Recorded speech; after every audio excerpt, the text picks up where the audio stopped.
don't do this, don't do that, don't do this, don't do that. Then she says something that is very deep. If I said it on my own, you'd be like, yo, get out of the masjid, what are you talking about? But this is our mother, our mother Aisha radiallahu anha. She says, if the first verses to be revealed were La tazni, don't commit zina, aw la tashrab al-khamr, she says the people, who? Sahaba. The people would have said, La nad'u al-khamr abadan, wa la nad'u al-zina abadan. She says that the people, who are we consider the best of the generation, she says that the people would have replied and said, we will never give up zina, fornication, and we'll never give up alcohol, never. Who are we talking about? Which qurun is she talking about? Which generation? Sahaba, who have the highest level of iman. But the way they reached that level of iman was building a foundation of understanding Allah first, understanding Qiyamah first, understanding Allah subhanahu wa ta'ala, and building that connection of Ahad, Ahad, Ahad, Ahad. Once that was ingrained into the hearts, then the ahkam rulings came, and the people took it. They soaked it up like, subhanAllah, hadith say, when the final verses of Khamr were revealed, people were breaking the bottles. Someone would be drinking, they have a sip in their mouth. Come on, how hard is it? Like, subhanAllah, you'd be like, well, I'm just going to swallow this. I mean, I already started. You know, it's already fi fami. I just swallow it. No, they spit it out. And if you look from a behavioral perspective, how difficult at that moment would have been to spit that out. But why did they have such ability to accept the aslamna, submission to Allah? Because the aqidah and the belief and the understanding of Allah had been ingrained within their hearts from the beginning. Then they were able to be given the orders of what's halal and what's haram. How many of us, 20-year-olds, 30-year-olds, teens, how many of us were told the ahkam, do's and don'ts, before we even had any ma'rifah, understanding of Allah subhanahu wa ta'ala? How many of us have focused on building? It was a rhetorical. I got you. It was a rhetorical question, but no, thank you. Jazakallah khair. The brother raised his hand. He had an existential moment right there. Like, you had to express, I feel you. This is very important, brothers and sisters. Now, the other thing we look at when we study the Meccan phase, I'm going to read to you a few narrations, and let's look at one of the attributes of the Meccan phase.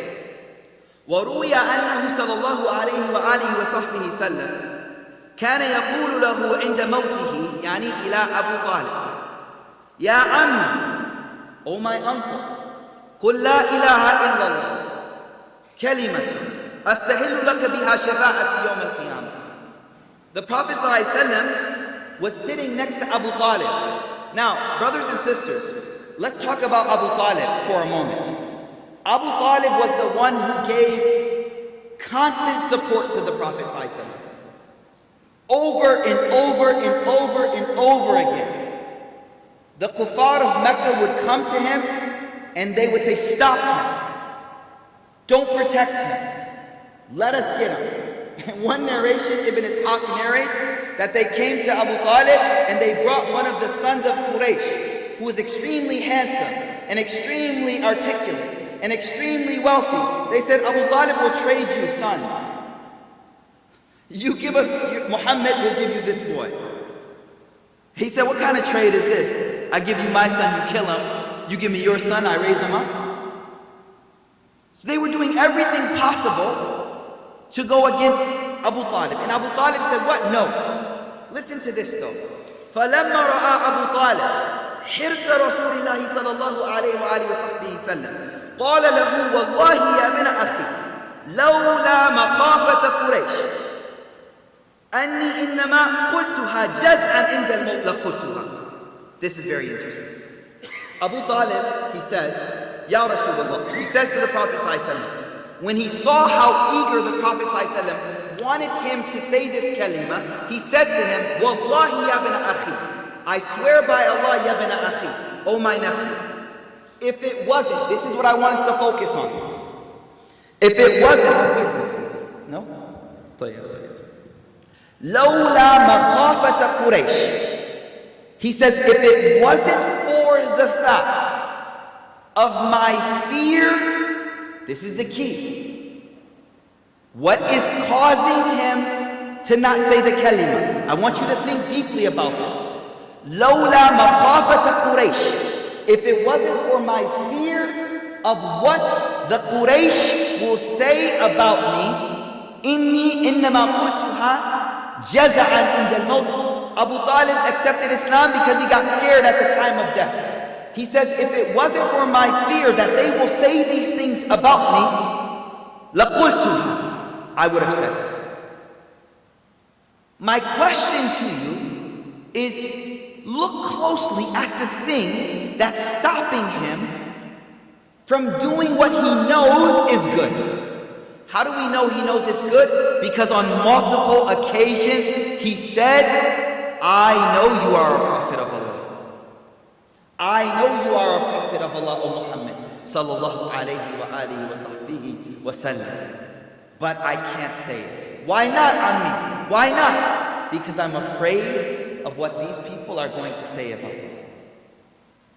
Let's look at another incident and then look at the commonality between them. Another incident is narrated by Abu Nu'aym in Dalail. Abu Nu'aym narrates, and this is a Meccan scenario. This scenario happened in Mecca. He narrates that Ibn Abbas radiallahu ta'ala, and he says, أن أقبة بن أبي معيط صنع طعام. One day, Uqba bin Mu'ayt, he had a za'im, like a dinner party. He cooked some food. Uqba was a staunch enemy to the Prophet ﷺ. Uqba was a staunch enemy to the Prophet ﷺ. But you know, they all live in the same city. One day, Uqba bin Abi Mu'ayt, he made some food. صنع طعام. And he called everyone, and he called Muhammad sallallahu alaihi wasallam. He called the Prophet alayhi salatu wasalam to the gathering as well. Now, the Prophet sallallahu alaihi wasallam is always looking for a way to get you to the kalima. He's always looking very closely that how can I get to this man's heart? How can I pull this man to Islam? So when the Prophet ﷺ came, فقال رسول صلى الله عليه وسلم أما أنا بالذي آكله من طعامك حتى تشهد أن لا إله إلا الله وأني رسول الله. فقال عقبة أطعم يا ابن أخي. فقال رسول الله صلى الله عليه وسلم ما أنا بالذي حتى تشهد. He walks in the house, he goes, he sits down to eat, and Uqba bin Mu'ayt sees that the Prophet ﷺ is not eating food. So he says, eat. The Prophet ﷺ, he says, nope, I'm not eating this food. I'm not eating. Now for the Meccan at that time, that was aib. You're not eating my food? He says, I won't eat your food until you say, La ilaha illallah Muhammadur Rasulullah. Now you may be thinking, why would just food become the impetus for someone to accept Islam? Unless they already knew he was the true prophet of Allah. Think about what I'm saying. Unless they all knew already that he was a prophet of Allah, and the only thing truly holding them back was the social influence of their society. But they all knew the truth. So he says, Wallahi, I'm not going to eat. So the hadith says, فَتَشَهَّدَ أُقْبَةً بِذَلِكَ. Uqba said, okay, ashhadu an la ilaha illallah wa ashhadu annaka rasulullah. So then the Prophet sallallahu alayhi wa sallam, he ate min ta'amihi. فَبَلَغَ ذَلِكَ أُبَيْ بِنْ خَلَفٍ. That information got to Uqba bin Abi Mu'ayt's best friend, Ubay bin Khalaf, staunch enemy against Islam. فَلَمَّا بَلَغَ, when it got to him, he went to his friend. قال أصبوت يا عقبة? Have you given up your religion, O Uqba? Meaning, did you become Muslim? فقال عقبة والله ما صبوت. He said, no man, what are you talking about, man? Wallah, I ain't become Muslim. He says, والله ما صبوت ولكن دخل رجل يعني فأبى أن يطعم فقلت كلمة. He said, a man came to my house, he didn't want to eat, so I said the words he wanted me to say. فاستحييت أن يخرج من بيتي ولم يأكل. I was shy, a man come to my house and he doesn't eat my food, so I said the shahada. Now, I want to pause here. Is it conceivable to think that a person could say the kalima impulsively and then Islam sink into their hearts?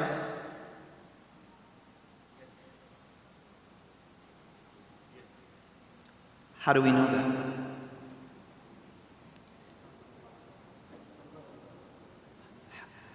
Sayyidina Hamza radiallahu ta'ala an.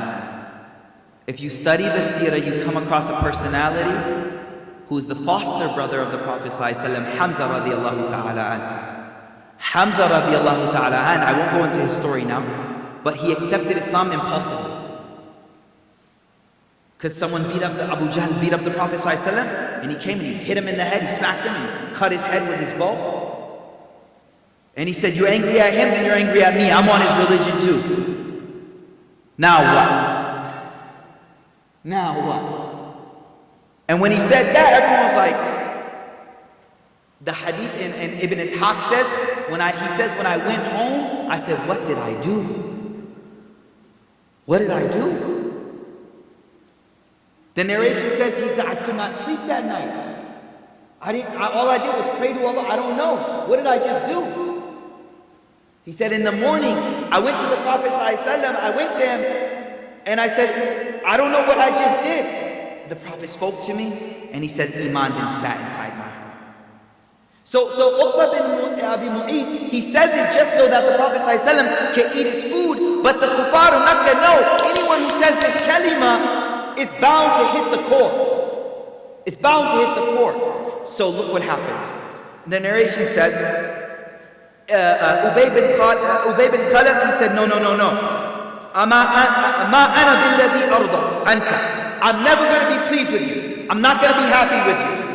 I don't accept you. I'm not happy. You're not my man no more. The BFF, whatever, right? BFF.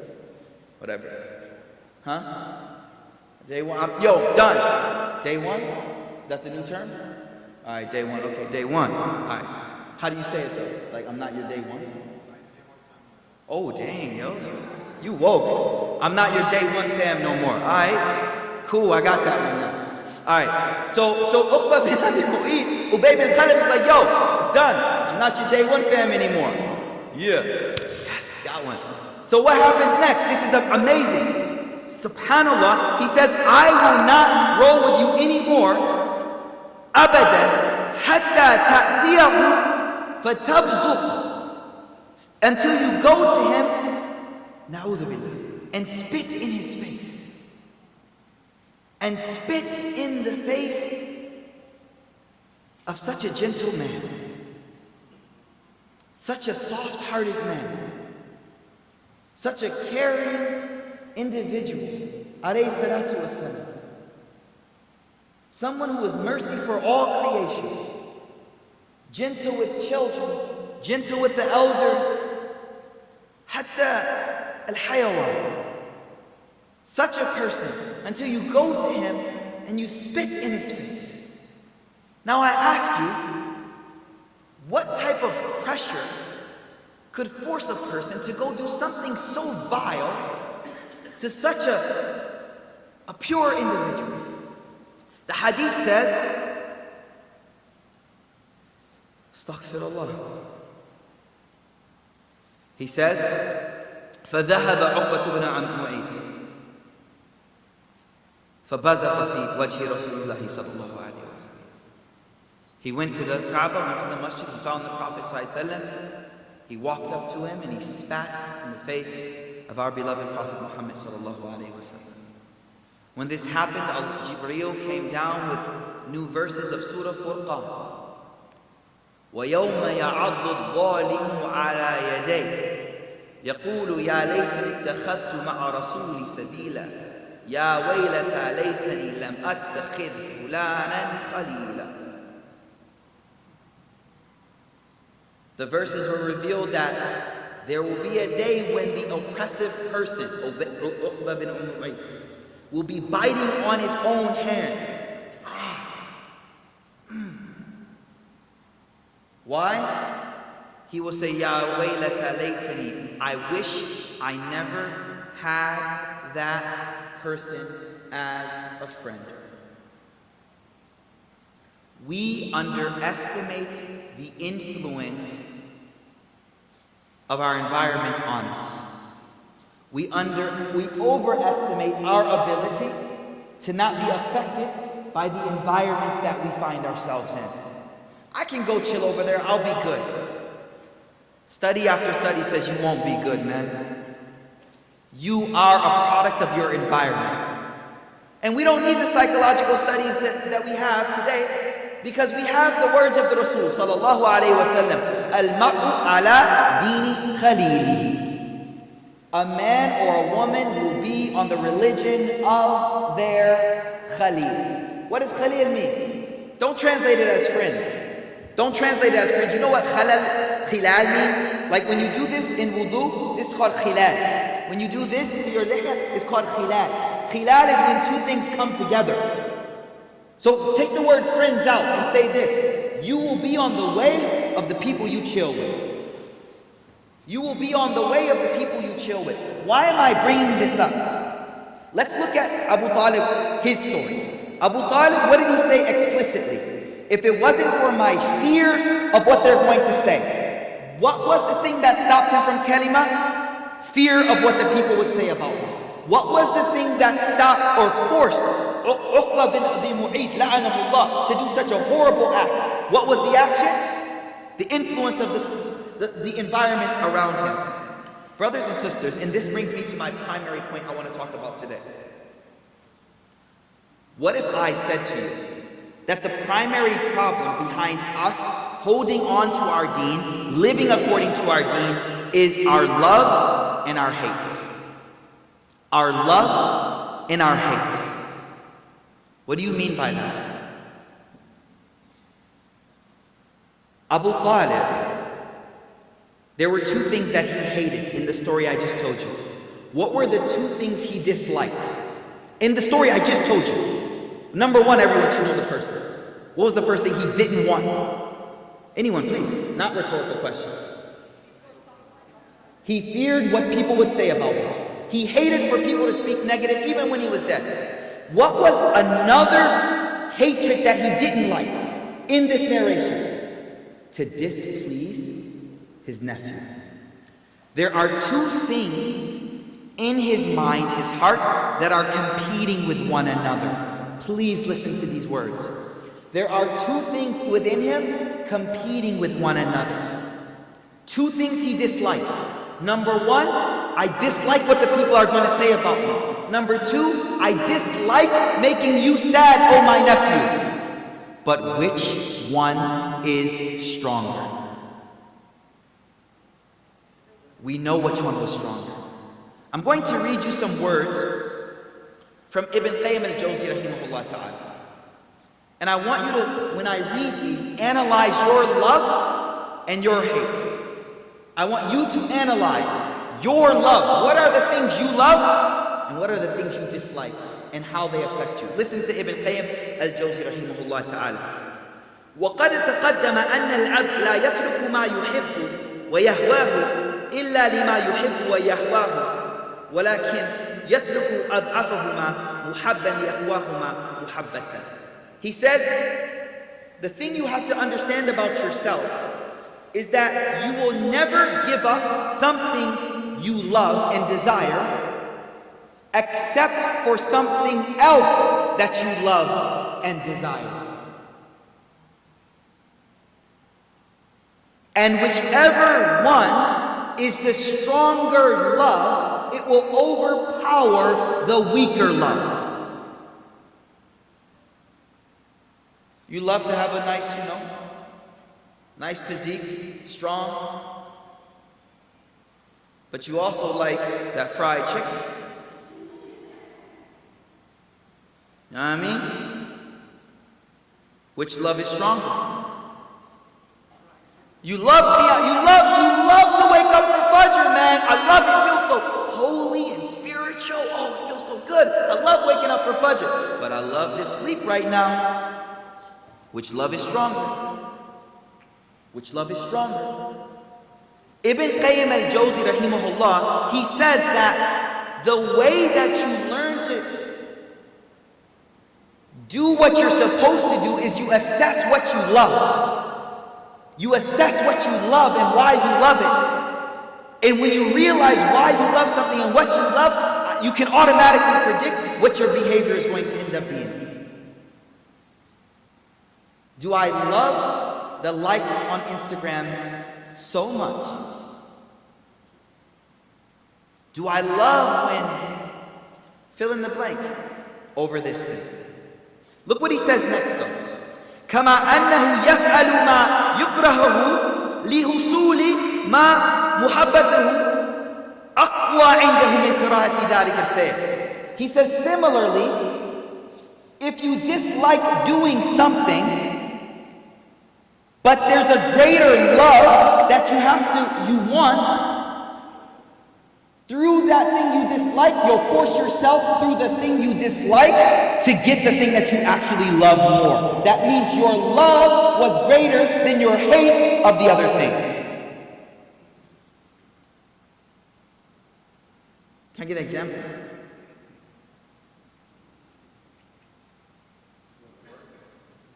We're straight up, right? He said going to work. Don't nobody go to work because they just love it. I just love working here.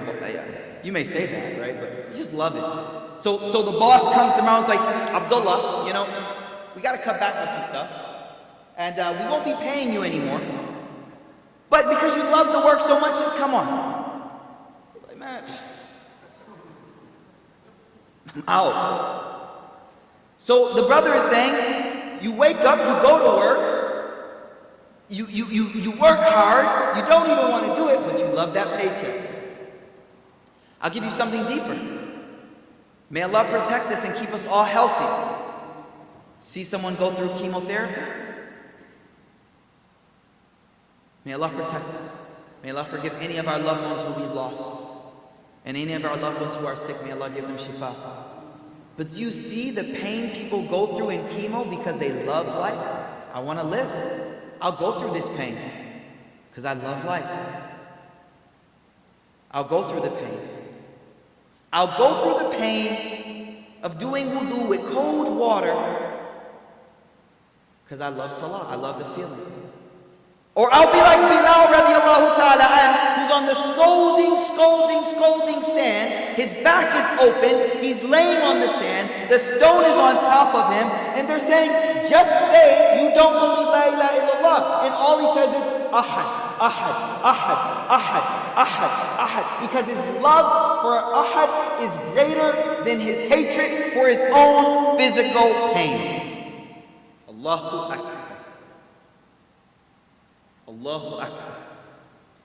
I need you to assess this because I guarantee there are things you go through. I always like, my wife dresses me, y'all. For real?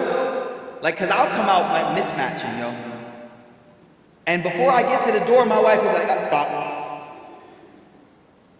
Those shoes don't match that shirt. That thobe, you need a tan kufi with that thobe. Go back upstairs. And sometimes she helps me. And she puts something and it doesn't feel good. And she says, fashion hurts, boy. It's not easy to look good. You gotta work at this. She said, fashion hurts. SubhanAllah. What I'm trying to point out to you is, for this dunya, people go through pain for dunya. Because they love the outcome of it. If I told you, for the next 6 months, you're going to lift heavy things over and over again. And I'll give you something at the end. You'd be like, I'm not stupid, I'm not crazy. But look at people who hit the gym. We do it all the time. We in the gym, just lift, boom. My muscles are hurting. Why? Why am I going through this pain? Because when summer comes and you put that tee on, then it all made sense. Medical school. SubhanAllah. You sacrificed the beautiful years of your life, man. And like 15 of them, right? 20? It never ends. He's like, I'm still sacrificing. Why do you give that up? Because at the end, I know what's there. So Ibn Qayyim al-Jawzi, rahimahullah, he says, كَمَا أَنُّ يَفْعَلُ مَا يَكْرَهُ. Just like a person will do something they dislike, لِحُصُولِ مَا مُحَبَّتَهُ أَقْوَى مِنْ مَا يَكْرَهُ. Because the person loves something, has a higher love. So look at it this way, brothers and sisters. This will help you. You have loves on this side and you have hates on this side. Whenever you want to do something, you're going to use a higher love to trump a lower love, or a higher fear to trump a lower love, if that makes sense. I'm afraid. I'll give you an example. You walking down the street. You married, bro? All right, cool. You walking down the street, you and your wife, and a beautiful woman walks past. No, for real, it's real life. Do you look? You with your wife, she's right next to you. Not a chance. Not a chance. Why? I know Allah yaghuddu kull al-mu'minin. I know. Why do you lower in this scenario? Hold on. No, why? She don't know she's here. Oh, she ain't here, you good. You good, she ain't here. They ain't gonna tell on you. Oh, no, I said leave Allah out the picture for a moment. For her, out of fear for her or love for her? See? No, think about what I just said. Is it out of your fear of what the consequences will be? Or it's the love, mashallah. Habibi, mashallah. He says, I didn't even see her. I love you so much, I didn't see nothing. Like Layla and Majnun.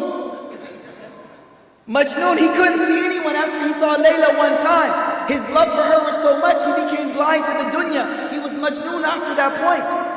He used to walk around kissing the walls of the city of Layla, because his love for her was so much. And she was a dark complexioned woman. So he used to love the color black after that. Anything he saw dark, he loved it. Because of his love for Layla. SubhanAllah. So look, behavior. We want to learn how to control our actions, right? We want to learn how to lower the gaze. So now, what do I love more than the temporary pleasure of looking at something beautiful? Now we bring Allah into the picture. The Deen, Quran, Hadith. The Prophet ﷺ said, the one who lowers their gaze from haram, Allah will give them sweetness in their ibadah. You ever been doing a sajda and it just like, you ever had those moments when you're in sajda and you feel as if like time stops and you could just, you feel close to Allah? It was sweet. And you ever had those moments where a prayer felt like a year? It's like, my mind's not even there, I don't even enjoy this. That sweetness of ibadah versus the other. Now, someone walks past you, same scenario, your wife's not there. Do you have a higher love that you can trump that love with? Which love? Let's be real. There's a natural, biological love to look at beauty. Right? There's a natural, biological, psychological love to look at beautiful things. But do you have a higher love that will stop you from doing that? I'm not asking you. You're going to raise your hand like this, brother. He's like, oh, no, I don't. No, I don't.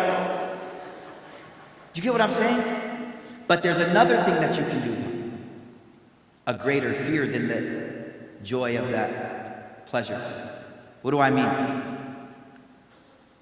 A greater fear that I'm scared of, like her smacking me, her getting upset with me, or Allah's ghadab, anger, a greater fear that will overpower that love.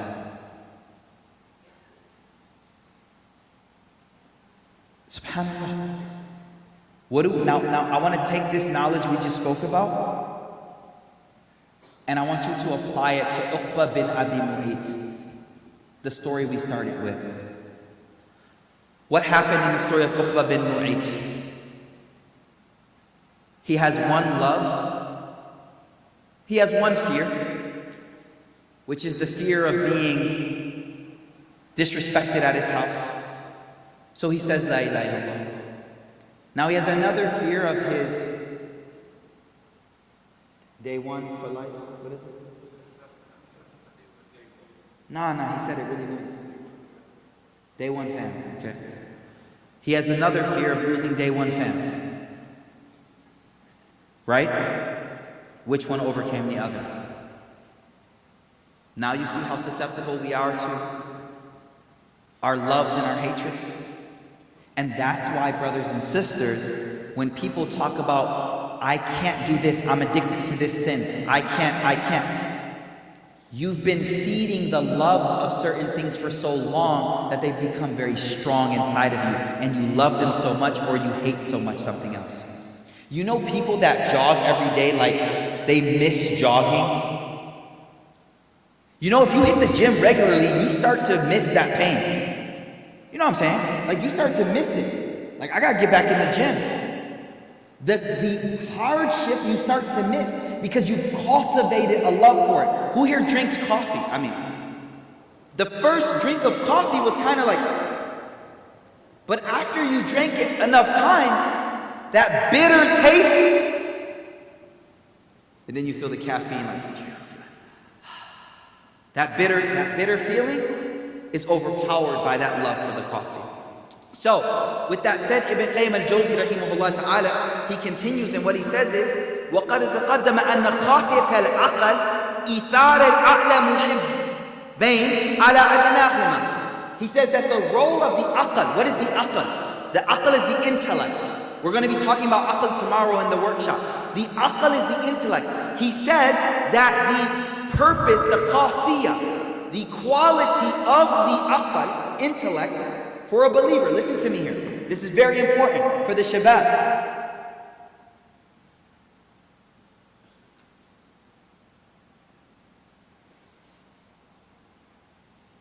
So there's a concept called future self-think.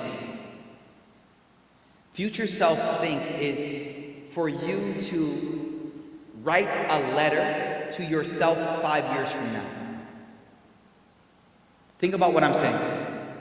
If right now I said to you, you could put a letter in a bottle, seal it up, and when you're 5 years older, 7 years older, 10 years older from now, you're going to read that letter. What would you write to yourself? This is important, let me tell you why. Dr. Jonathan Haidt has a book called The Righteous Mind. And in that, he mentions a study. And in this study, they analyze the MRIs or fMRIs of people when they were thinking about themselves, when they were thinking about other people, and when they were thinking about themselves in the future. Is everyone with me? So basically, they put you in this thing, they're scanning you, and they ask you to talk about yourself right now. Part of the experiment. Next part of the experiment. Now talk about such and such person, another person. And the third part of the experiment is what? Talk about yourself in the future. The studies concluded that the same brain activity that takes place when you think about a stranger is the same brain activity that takes place when you think about your future self. I can stay up late tonight because it's somebody else that's going to have to wake up early in the morning and go to work. I cannot study for my exams today because it's somebody else that's going to take that exam. I could disobey Allah today because it's somebody else that's going to stand before Allah, not me. As if we are neurologically fashioned in a way where we are detached from our future self. That's ajib, yo. That's crazy. The reason why that's so interesting is because the deen of Islam is all about live this moment for the future self. Live this moment for tomorrow's due. Spend today for the guy tomorrow. So the guy tomorrow can say, thanks for what you did yesterday. Thanks for saving that money. Thanks for putting in an IRA. Thanks for doing this. Thanks for investing. The same concepts of the dunya apply to our deen as well. And so what Ibn Qayyim al-Jawzi rahimahullah ta'ala, he says here, he says that the function of the aql is the ability to give preference or give priority to the higher of two loves. وَأَيْسَرَ مَكْرُوهَيْنِ, and for the nafs to go with the lesser of pains. The lesser of pains. And he says that this goes all back to love and hate. Now, how do we actually now, after recognizing this beautiful fact that we just talked about, Ibn Qayyim al-Jawzi rahimahullah ta'ala, he goes a bit further. And what he says is that there are two qualities that you're going to need in order to do what I just talked about today. He says, وَلَا يَتِمُّ لَهُ هَذَا إِلَّا بِأَمْرَيْنِ. You'll only be able to do what I just said, everything we just talked about, by two things. قُوَّةَ الْإِدْرَاكِ وَشُجَاعَةَ الْقَلْبِ. He says, number one, you need an intellect that perceives things as they actually are. And that's what you have revelation to help you for. See things as they actually are, so that I know what I should be loving and what I shouldn't be loving. And what that is, simply take smoking, for example. Like, who here doesn't know the implications or the possible outcomes of being a chain smoker? They write it on the box, man. They write it on the box. But we're not able to say no because we haven't truly internalized the outcomes of that cigarette. And therefore we give preference to the temporal over the one later on.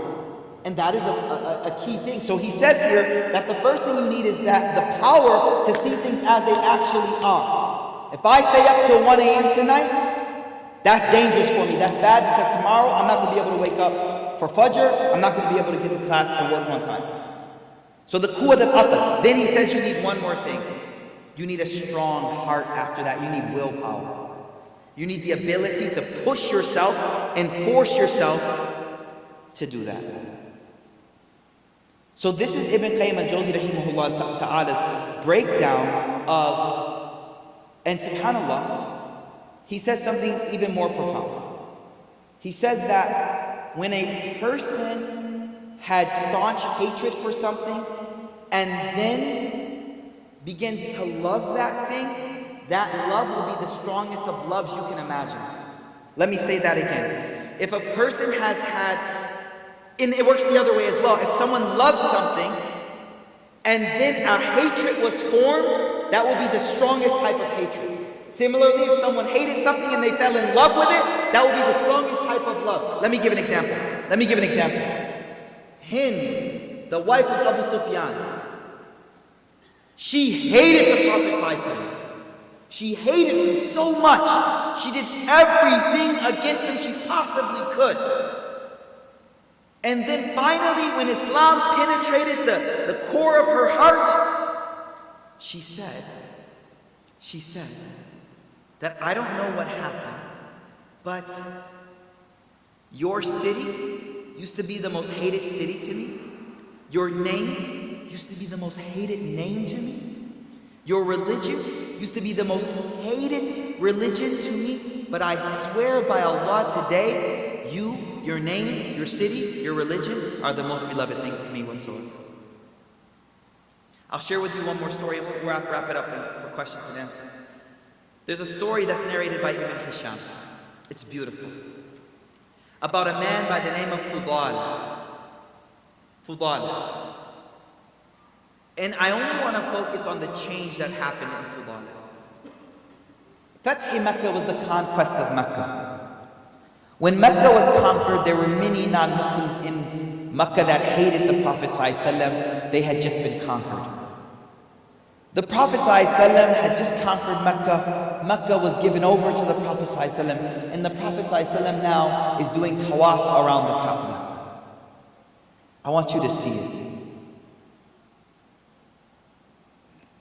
As the Prophet ﷺ is doing tawaf around the Kaaba, a man by the name of Fudala, who had come from outside of Mecca, he was sitting around the Kaaba. He's not a Muslim.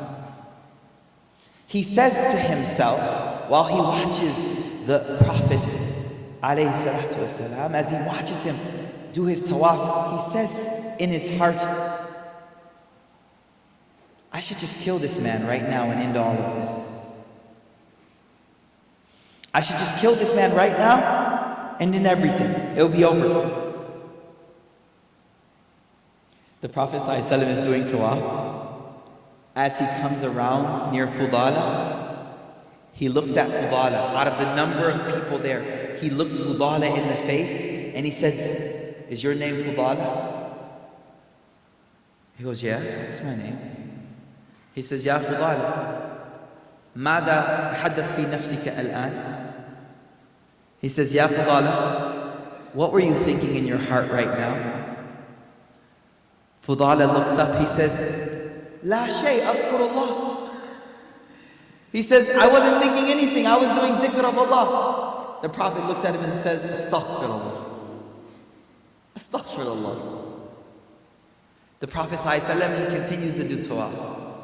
Fudala, it comes to his mind again. Man, I could just kill this man right now, this whole charades of Islam, it'll be done. The Prophet ﷺ, on the next tawaf around, he looks at him and says, Ya Fudala, ماذا تحدث في نفسك الآن? Oh Fudala, what are you thinking about right now? Fudala says, La shay, adhkurullah. Nothing, I'm just doing dhikr. He says, Astaghfirullah. The third time around, Fudala thinks it one more time. The Prophet comes close to him and he places his hand on the chest of Fudala. And as he places his hand on the chest of Fudala, Fudala says, I felt a coolness like I've never felt before. And when he lifted his hand from my chest, I swear I love this man more than anyone else. It's not over. Fudala says, I had to go back home. So I left Mecca.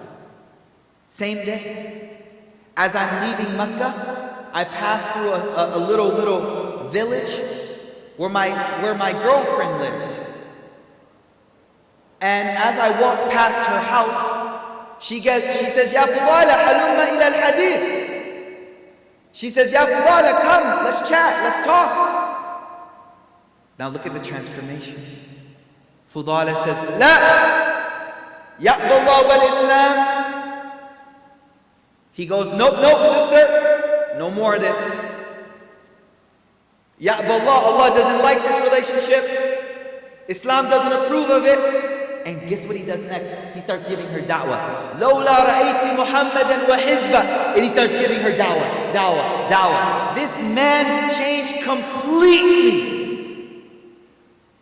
because a love greater than his love for her has now come into his heart, and now it's easy for him to sacrifice. It's easy. Why?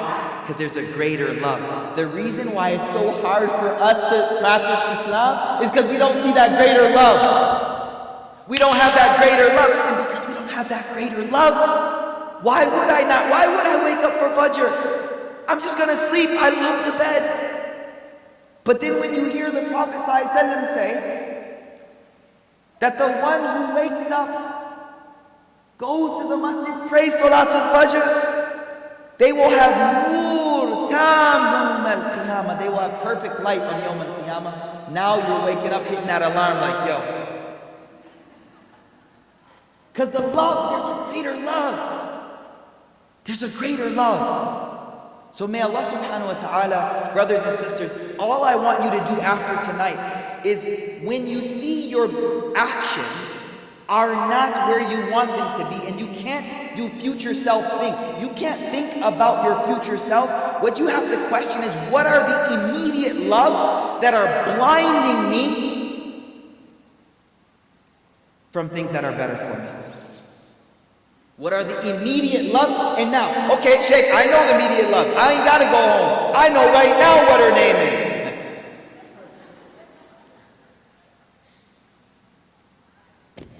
I don't need to go home. I already know what my loves are. And I know what's messing me up. What do I do now? Not every love is a healthy love, brothers and sisters. There are some things that people love, and when they part from that beloved, they'll cry tears of pain. But those are good tears, because they're giving up a love that wasn't healthy for them to have. Do you feel what I'm saying? They're giving up a love that wasn't healthy for them to have. So how do you give up loves? How do I make something that I love disliked? Come on. How do you establish a greater love? How? I want practical.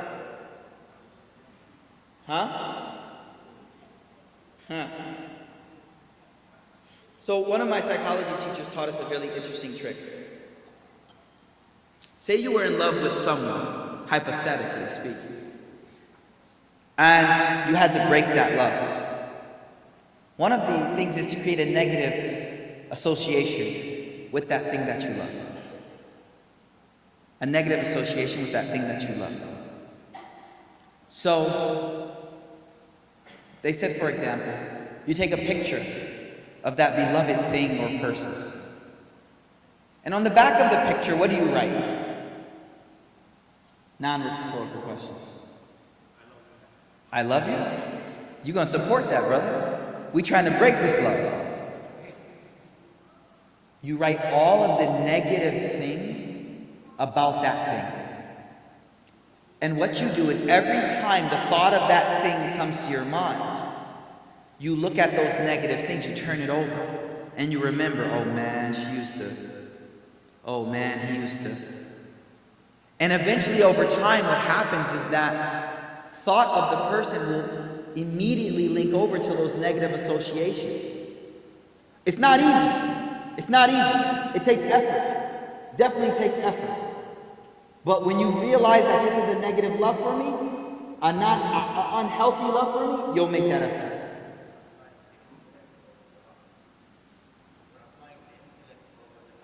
You're applying the intellect to guide the heart to what it should love. Your intellect knows what it's supposed to love, but the heart doesn't listen to the intellect. It falls in love with things it shouldn't love. And in order to control the heart, the aql is supposed to control the heart. So now, I'm going to convince the heart of the negatives of those things. And so you have to study, you have to understand, why is this thing harmful for me? Why is this relationship negative? Why is smoking bad? Whatever it may be. The only reason I gave this a bit of information is because I want you to understand the practical implications and how a person should now take this and actually apply it and create that greater love. So again, on the back of that paper, you can either write greater loves that you want to get. I'll give you an example. There was a gentleman in another community who came to me about a particular sin that he was addicted to. And, when we started to talk about that sin that he was addicted to, he started to highlight, and I asked him, well, what's so bad about the sin? So what? Who cares? And he said, no, Sheikh, man, if this got out, my family's name would be ruined. Nobody would look at me. I'm a hafiz of Quran, and I'd lose all my respect. My family would lose respect. I said, you hear everything you just mentioned? I want you to write those down. And create such a fear that will overpower that love of that sin. That love of that sin. So this is just some insight into our behavior. And my main intention, brothers and sisters, was for us to look at the Meccan phase versus the Medina phase. And what we find in the Meccan phase is that they were building very, very, very high love for Allah subhanahu wa ta'ala that would allow them to sacrifice in spite of the negative social influences of that environment. Let me say that one more time. Mecca was a time, and I believe he said we're living in both times. I believe more that our children are in a Meccan phase. They walk into the masjid, it's like Medina. I'll act like a Muslim in the masjid, but outside the masjid, I'm not going to act like a Muslim. And so, what we have to understand is in the Meccan phase, it's about what you love. It's about what you love. And if our children and we are living in a Meccan phase, all we need to be focusing on is my daughters, my son, and myself, my love for Allah subhanahu wa ta'ala over all other loves. That's it. The halal and haram will come later. I'll tell y'all a story. It's a convert brother. He converted at the age of like 65. He's an uncle, mashallah, beautiful brother. His son converted, and then he converted. So I remember his first month of Ramadan, his first Ramadan that he ever experienced. He started to realize that, I'm gonna have to fast all day. You know, he's like, this is a whole day thing? I was like, yeah, man, it's all day. So he came to me one day and he said, Ya Shaykh, like, I have an issue.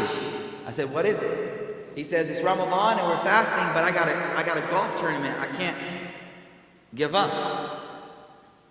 Can I just eat? I won't be able to. He's older now too. I won't be able to play golf and fast. He's brand new. So I say the hard thing to say at that moment. I say, do what you got to do, man. Do what you got to do. Who knows what he did? A year later, he comes to me, it's Ramadan again. He says, I can't believe where my loves were. He says, Sheikh, now I realize I gave preference to golf over Allah. I can't believe that. By that whole year, the iman and the love for Allah grew, where he himself saw where his loves were. I wasn't the one to enforce upon him, brother, it's golf. Allah, come on. Come on. Why is this important? In this masjid, everyone is at a different level, brothers and sisters. Stop assuming that everyone in this room has your level of iman. They don't. There are some people just holding on to a thread, and if you get all strict on them, the thread breaks, they're not walking in the masjid no more. So relax. You are not the saviors of Islam. If someone's hair is a little showing, you're not going to hell for that. Relax. Yes, we give dawah. Yes, people who care for them give dawah. But stop trying to create this environment where people can't grow. Because you don't know that same. I'll tell you another story. Now that was the brother who played golf and later realized. There was another convert brother who came, we had Qiyam al-Layl at the masjid. He went to go use the bathroom, and another brother sees him standing up urinating. And this brother's an old schooler. So he goes hardcore on the man. Astaghfirullah, brother. What are you doing? Look what you're doing. Don't you know this is not just... I didn't see that brother Yusuf for the next 6 months in the masjid. For the next 6 months in the masjid, he never came. Why? Because one person had to be the savior of Islam and not realize that everyone's at a different level. I look back and ask that brother, are you happy now? That your toilet's really clean. Your toilet's spotless. But there's a brother not coming to the masjid no more. MashaAllah. Ahsant. Ahsant. You did great. If we're in a Meccan phase, there are people hiding their Islam because they're not strong enough yet. We need to realize that and interact with everyone in a way where we help them grow. We don't push them away. That's what growing up as a Muslim in America is all about. And you're raising your children in America, so you have to recognize they are Americans. This is home. So you need to raise them as if they didn't grow up in the Balad, where everyone's just naturally Muslim. They're growing up in a place where outside, you don't get more credit for being a Muslim. So the only way they will be able to live a life as a Muslim is if you teach them and put in their hearts a love for Allah that is greater than everything else. May Allah subhanahu wa ta'ala give us tawfiq. May Allah fill our hearts with the love of Allah. And I'm going to read a dua that I started with. Allahumma inna nas'aluka hubbak wa hubba man yuhibbuk wa hubba amalin yuqarribuna ila hubbik. Oh Allah, we ask you for your love. We ask you for the love of those who love you. And we ask you that you give us the love of the actions that will gain your love. Ya Arhamar Rahimin. Subhana rabbika rabbil izzati amma yasifun. Wa salamun ala al-mursaleen. Walhamdulillah rabbil alameen. Any questions? Yes.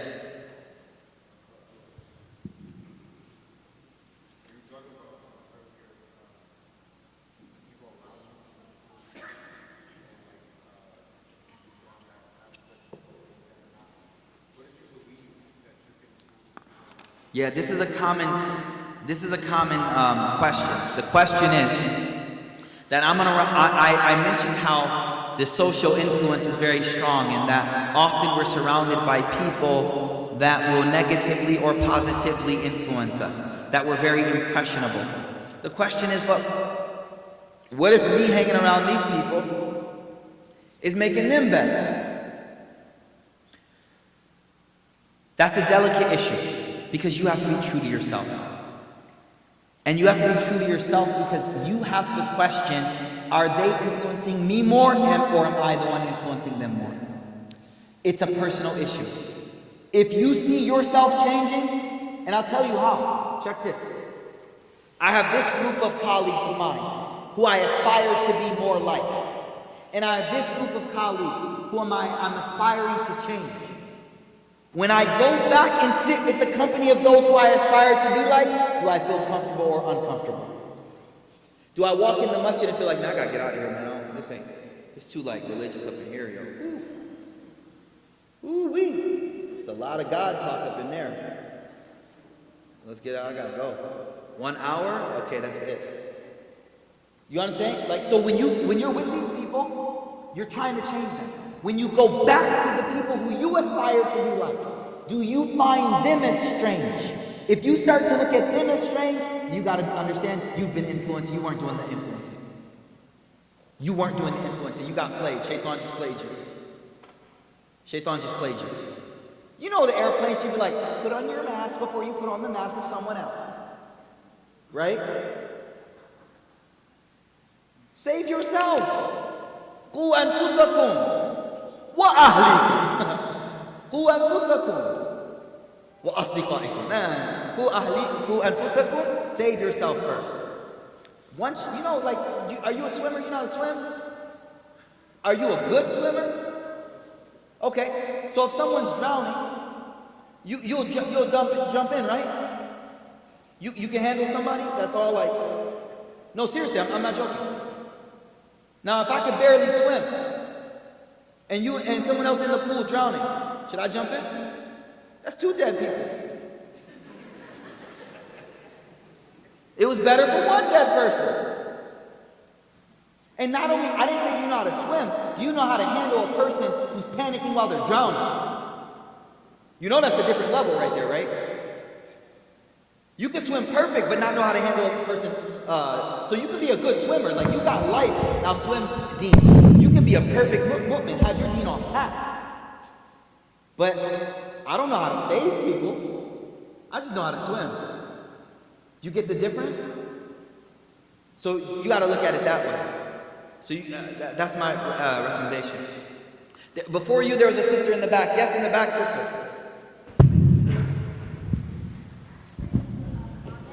Hold on, Assalamu alaikum. First, I wanted to thank you for the wonderful talk, but I also wanted to make a request at this time, since we're in such a blessed gathering and we have so many people here and we're surrounded by angels, that we can pray for a sister. Her name is Yasmin Kazmi. She's in critical condition and she's on a life and death situation, so please let's make dua for her too. Definitely. We'll make a dua for her at the end of our gathering, inshallah ta'ala. Khitamuhu misk. Yes, sister.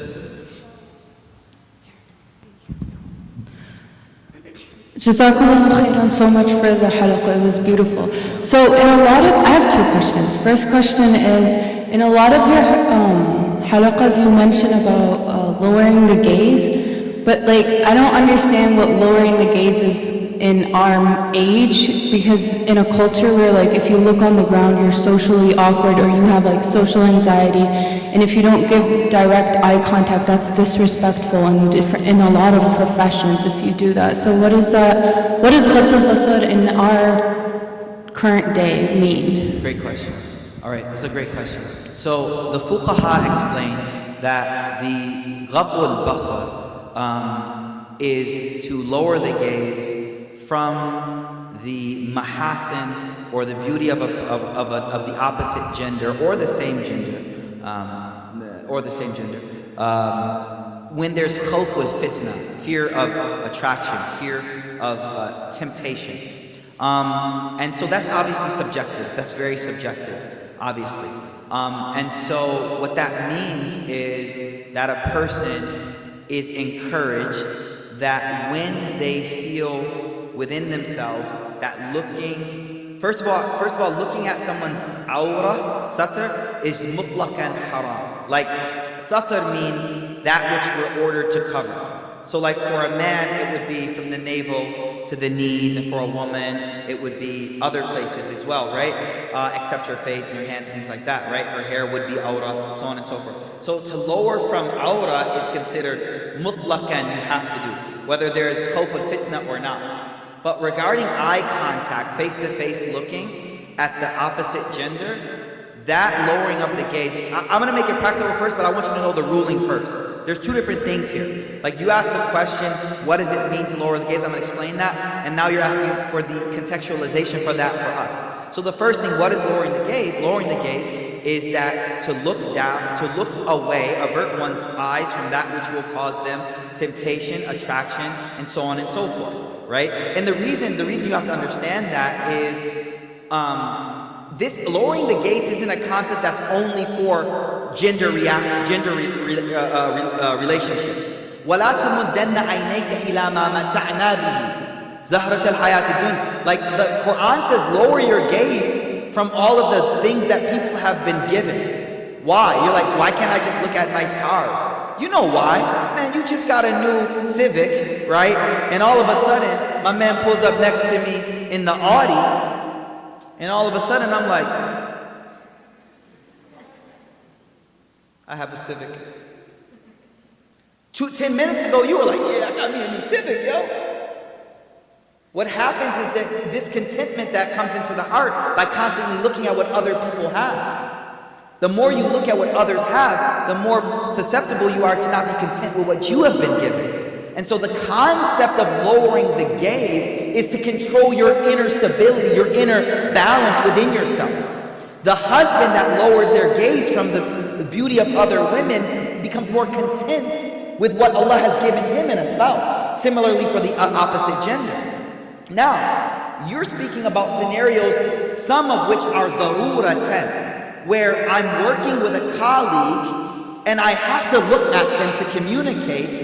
In that scenario, the person should limit it as much as possible, and as much as possible limit it. But when there's a necessity to look, then the person can look at that person.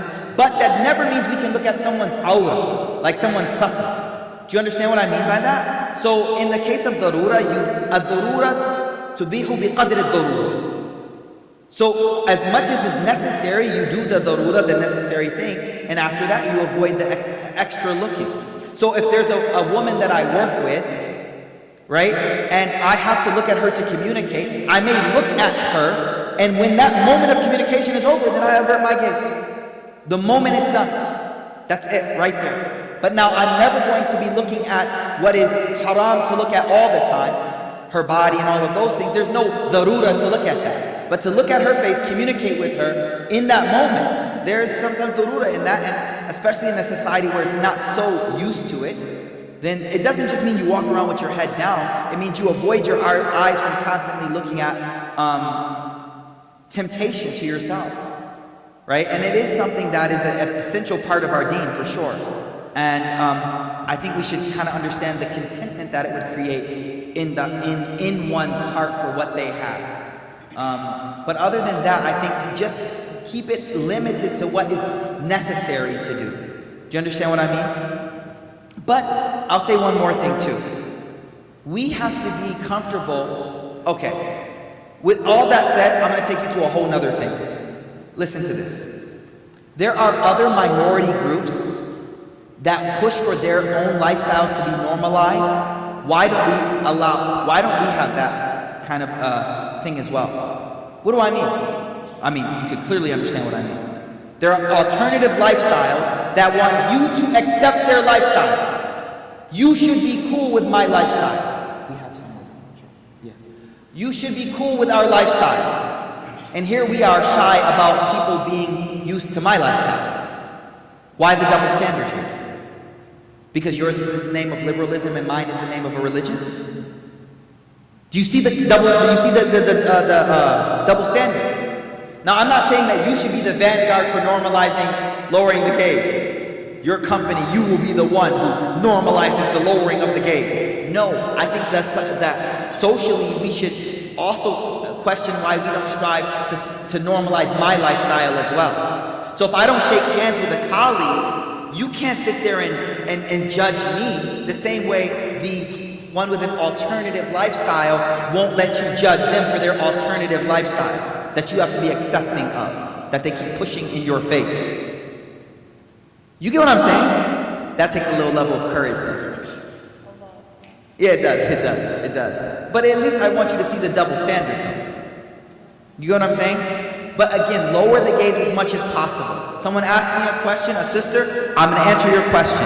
And then I'm going to look away immediately. Why? Because I'm following the orders of Allah that I lower my gaze. All right? Can I quickly ask the second question? Yes. Okay. You say that, like, you mentioned an example of, like, listing down the negatives or the fears of, like, for example, the young man that was, like, scared for the family name and all that jazz. Is it accepted by Allah subhanahu wa ta'ala, though, if you're letting go of a fear, of a sin because of fear of people and their judgment? Like, shouldn't the fear be upsetting Allah subhanahu wa ta'ala, not the people? Like, is it accept? I know it's easier, obviously, for us. I got you. No, it's totally acceptable. You know why?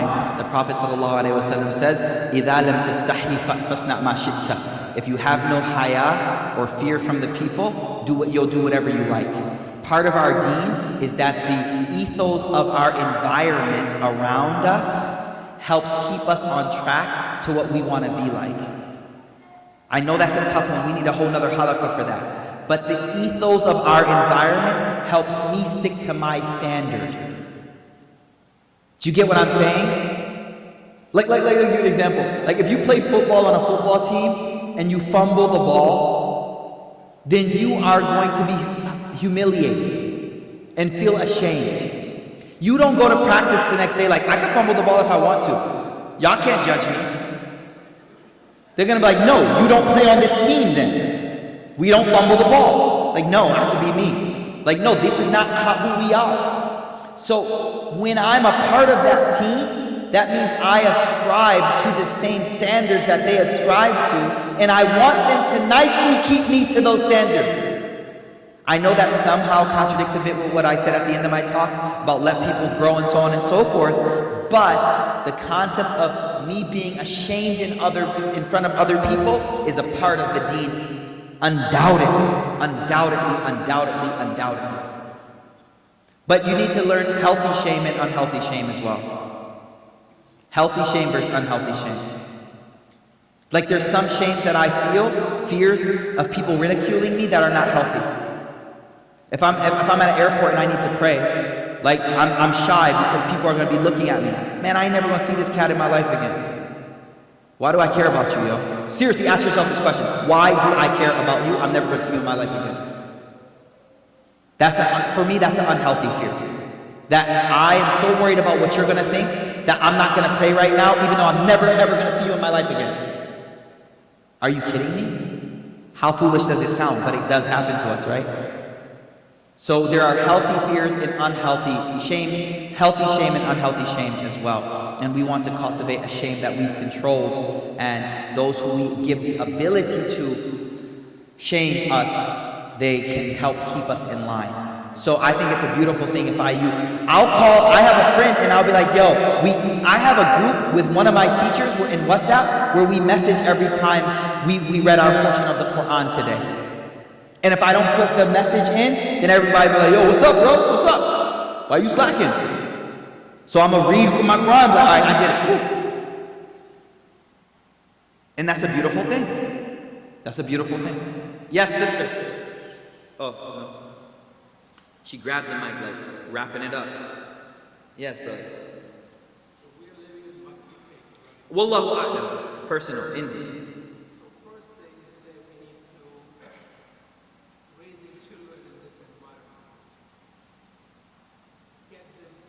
Love Allah.